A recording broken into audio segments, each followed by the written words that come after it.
When Daniel Brooks joined North River Technologies, he thought he had finally won. Not a jackpot, not fame, just stability. After years of temporary contracts, rejected interviews, and polite emails that always ended with, "We've decided to move forward with another candidate," this job felt like proof that patience worked.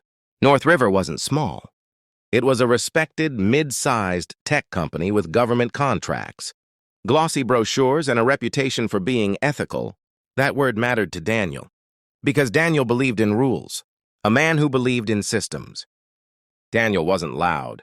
He wasn't flashy. He didn't play office politics.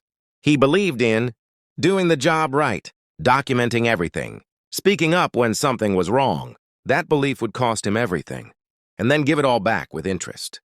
The first month, perfect on paper. Daniel's role was compliance analyst. His job? Review internal processes, ensure regulations were followed, flag risks before they became scandals. From the outside, it sounded boring. From the inside, it was powerful. Because compliance sees what others are trained to ignore. His first month went smoothly. His manager praised him. His reports were clean. His performance reviews were excellent. Emails called him detail-oriented, reliable, a strong cultural fit. Daniel saved those emails. He didn't know why yet. The first red flag. It appeared quietly. A billing report. Daniel noticed that a government contract showed double billing, charging two departments for the same service. At first, he assumed a clerical error. He emailed accounting. They replied, "This is standard practice." That sentence bothered him. Standard didn't mean legal. Daniel checked the regulations. It was illegal, clear, undeniable, written in plain language, so he did what he was hired to do. He documented it. When doing your job becomes a problem, Daniel raised the issue in a routine compliance meeting. No accusations, no drama, just facts. The room went quiet. Then his manager smiled and said, "You're new. Let's not overcomplicate things." People laughed lightly. The meeting moved on, but something had shifted. The change in tone. After that meeting, his emails got shorter replies. Meetings happened without him. His manager stopped praising his work. Nothing obvious. Nothing reportable. Just a slow emotional temperature drop. Daniel felt it. Anyone who's worked in an office knows that feeling, when you become inconvenient. The second discovery, worse than the first. Weeks later, Daniel found something bigger, much bigger. North River was using unqualified, subcontractors on sensitive, government projects. Something explicitly forbidden by contract. Why? Because they were cheaper, and profits looked better that way. This wasn't a mistake. This was a strategy. Daniel's stomach tightened. He knew what this meant. Contract violations, federal penalties, criminal exposure, and he knew something else too. If this exploded, the company wouldn't protect him. It would sacrifice him. The internal complaint. Daniel followed protocol. He submitted a formal internal compliance report. Time-stamped, referenced, neutral in tone. He even added, "I am available to discuss corrective steps." He believed the company would want to fix it. That belief was his last illusion. The meeting that wasn't about compliance. 2 days later, Daniel was called into HR. Not legal, not compliance. HR. That's when he understood. This wasn't about the issue. This was about him. The HR representative smiled politely and said, "We've received feedback that you may not be aligning with team culture." Daniel felt the floor tilt. Culture. The most dangerous word in corporate language. The warning without words. They didn't threaten him. They didn't order him to stay quiet. They didn't need to. They said, "Sometimes it's better to understand how things are done before." Challenging them, Daniel nodded. He left the room calm, but inside, something hardened, because now he knew this company didn't want compliance. It wanted cover.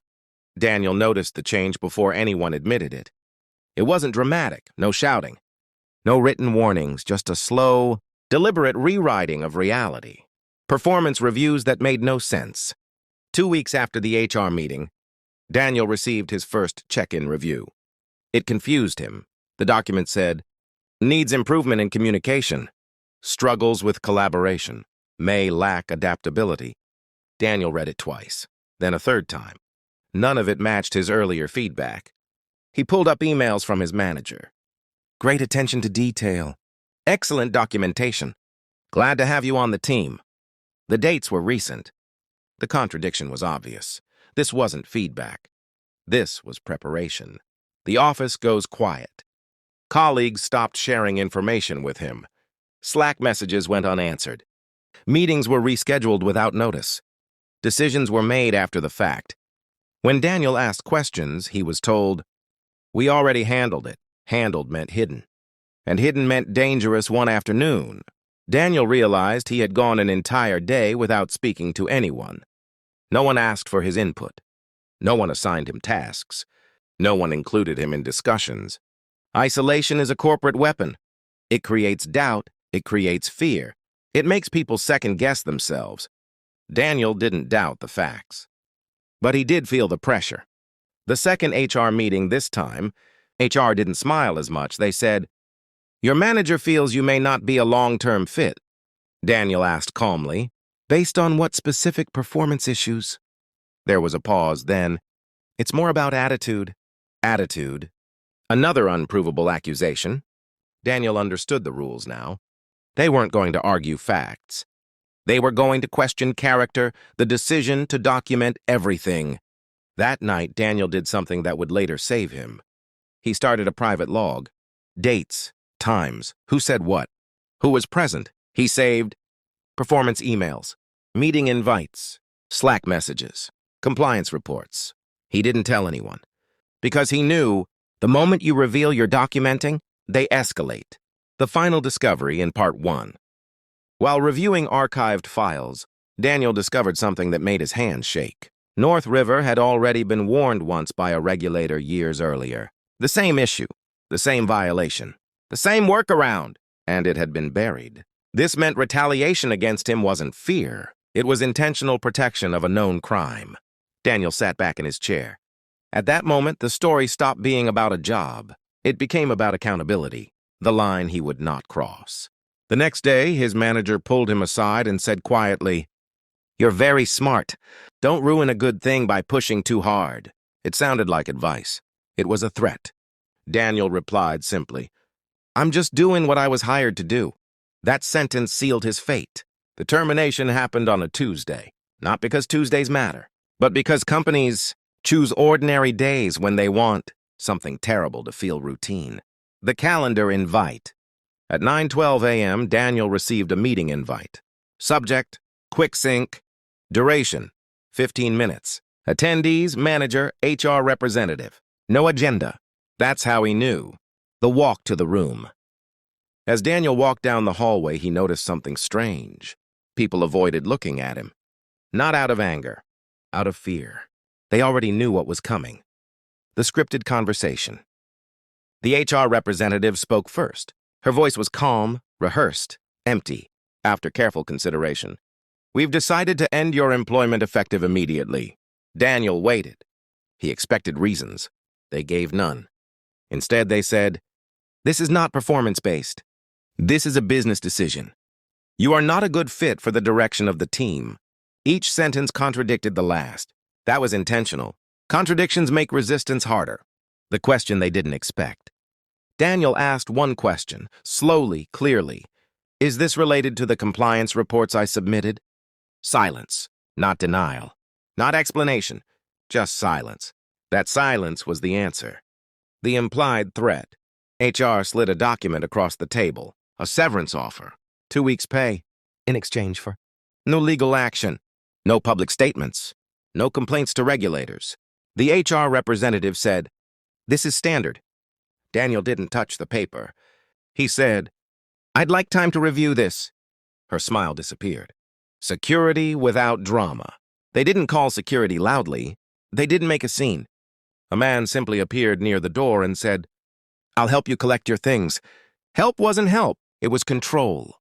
Daniel packed his bag under supervision. His laptop was taken, his access cut, his badge deactivated before he reached the exit. 3 months ago, they called him a strong cultural fit. Now he was a risk.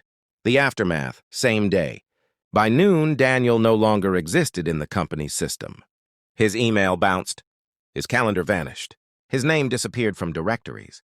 Corporate erasure is fast, painfully efficient. The call from HR again. That evening, HR called him at home. Not to check on him, to warn him.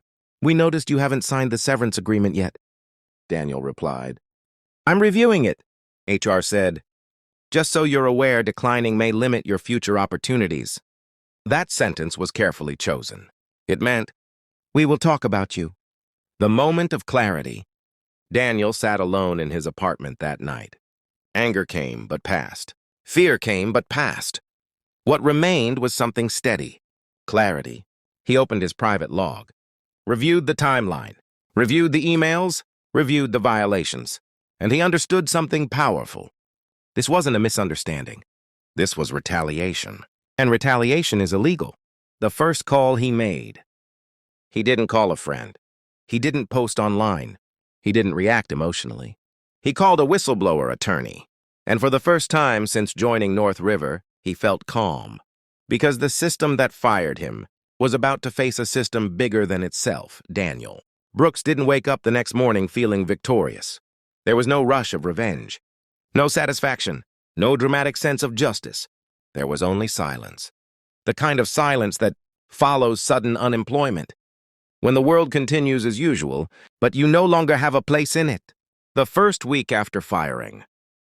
The first week was administrative hell. Health insurance notices, final paycheck calculations, automated emails reminding him to return company property he no longer had. Each message ended politely. Each one reminded him, "You are alone now." Daniel followed a strict routine to keep himself steady. Wake up early, shower, dress properly, not because he had somewhere to go, but because discipline was the only thing he still controlled. The lawyer meeting. The whistleblower attorney's office was small and unimpressive. No glass walls, no corporate branding, just shelves of legal books and quiet seriousness. The attorney listened without interrupting. Daniel explained everything. The violations, the reports, the retaliation, the firing. When he finished, the attorney said something Daniel didn't expect. "This is a strong case." Daniel exhaled for the first time in days. What made it strong? The attorney explained calmly. Protected activity. Daniel reported illegal conduct internally. That was protected by law. Adverse action. He was fired shortly afterward. That timing mattered. Evidence. Emails, logs, reports, contradictions. Most people didn't have this much. Daniel hadn't known it at the time, but documenting everything had been instinctively brilliant. Then the attorney leaned forward and said, "If we proceed, they will fight aggressively." Daniel nodded. The attorney continued. "They will question your character. They will imply incompetence. They may try to exhaust you financially. This wasn't a movie. This was real." Daniel asked the hardest question. "What if I lose?" The attorney answered honestly, "Then you still did the right thing." That mattered more than it should have. Filing the complaint. They didn't sue immediately. First, they filed a formal whistleblower complaint with regulators. Carefully written, fact-based, emotion removed. The complaint didn't accuse. It demonstrated. Dates, contracts, violations, retaliation timeline. Once submitted, it could not be unseen. The company finds out. Companies always find out. North River's legal department received notice within days. They didn't respond publicly. They didn't apologize. They did something else. They lawyered up. The first counter-move. Daniel received a letter. Not from HR, not from management, from a law firm. The letter said Daniel was terminated for performance reasons. His allegations were unfounded. Any public statements could result in legal action. It was intimidation wrapped in legal language. Daniel forwarded the letter to his attorney. The attorney replied with one line. "Good, they're scared." The isolation intensifies. Friends from work stopped responding. Not because they hated him. Because they were afraid.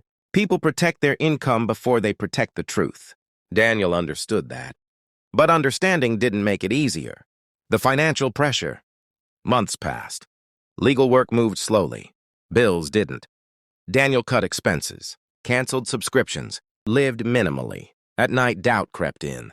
What if this takes years? What if they bury this? What if no one cares? Those thoughts came. But they didn't stay.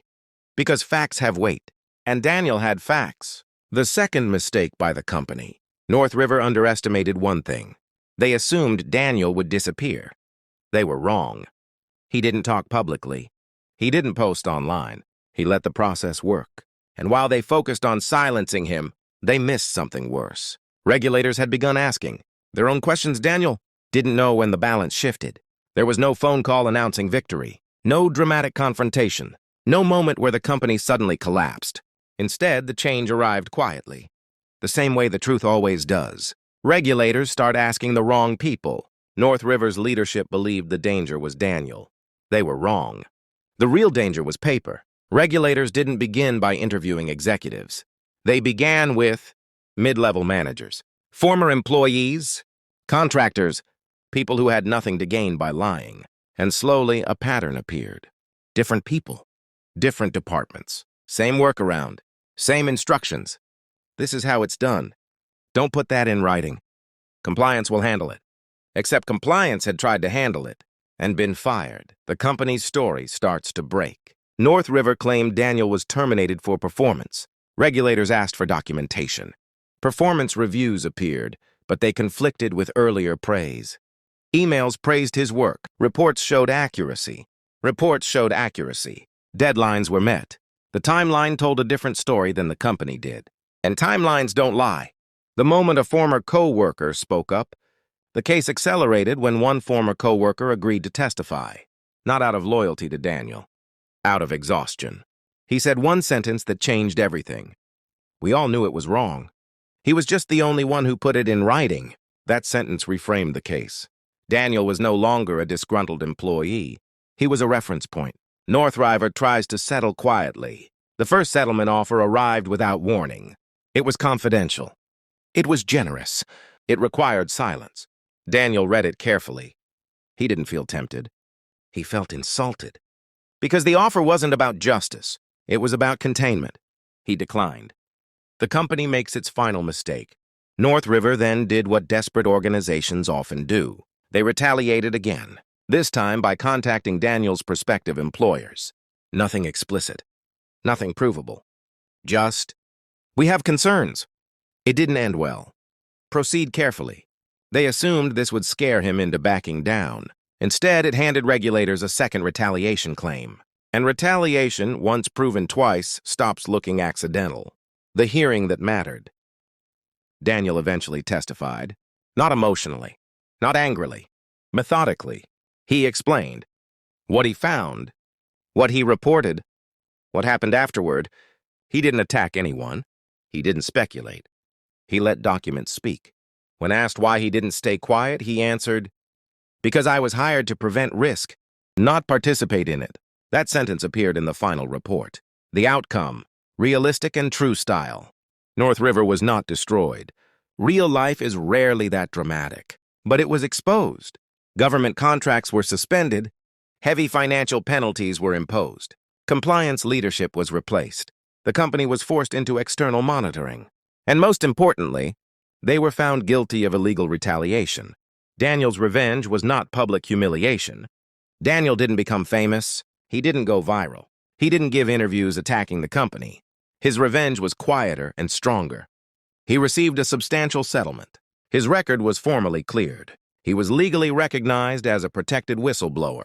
That designation followed him. It turned doors back into opportunities. The final irony. Months later, Daniel accepted a new role.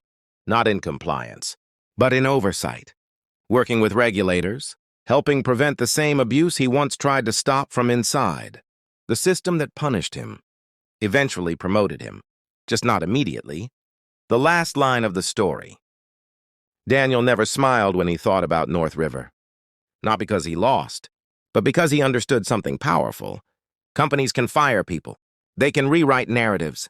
They can delay consequences. But they cannot erase evidence, and evidence is patient.